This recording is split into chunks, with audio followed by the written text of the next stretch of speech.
Inilah alasan kenapa orang perlu membaca buku fiksi. Sampai detik ini, masih banyak yang anggap baca novel atau cerita fiksi itu buang-buang waktu. Katanya, kalau mau sukses, yang dibaca itu harus buku bisnis atau self-help. Seolah-olah, manfaat membaca itu cuma sebatas jadi lebih pintar. Padahal, ada satu hal yang cuma bisa kita dapat dari fiksi, dan itu jauh lebih berharga.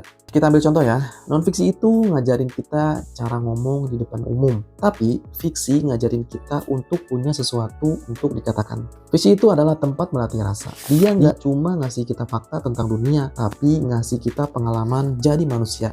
Lewat fiksi, kita bisa jadi siapapun yang kita nggak akan pernah bisa jadi di dunia nyata. Alasan pertama, fiksi bikin kita mengerti kalau manusia itu nggak sesederhana buku panduan. Kita jadi tahu di balik keputusan buruk seseorang ternyata ada trauma masa lalu. Di balik senyum lebar ada ketakutan yang nggak pernah terungkap. Nah, fiksi ngajarin kita empati yang paling murni. Kita nggak cuma baca tentang konsep toleransi, tapi kita merasakan jadi minoritas yang sedang dipersekusi dalam sebuah cerita. Ini yang bikin kita nggak gampang ngejudge. Kita jadi orang yang lebih bijak saat menghadapi masalah yang nggak ada jawabannya di Google. Nah, alasan kedua, fiksi ngasih kita kebebasan berpikir yang nggak terbatas.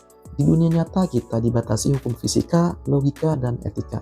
Di dunia fiksi, batas-batas itu jadi hilang. Dia melatih imajinasi kita, kemampuan kita bikin sesuatu yang belum ada jadi ada. Dan percaya deh, semua inovasi yang hebat di dunia ini awalnya cuma sebuah fiksi yang dianggap gila. Jadi kita nggak cuma perlu ilmu untuk hidup, kita juga butuh rasa untuk tahu kenapa kita hidup. Non-fiksi kasih kita how to live, fiksi kasih kita what it means to live. Selamat bertualang di semesta lain.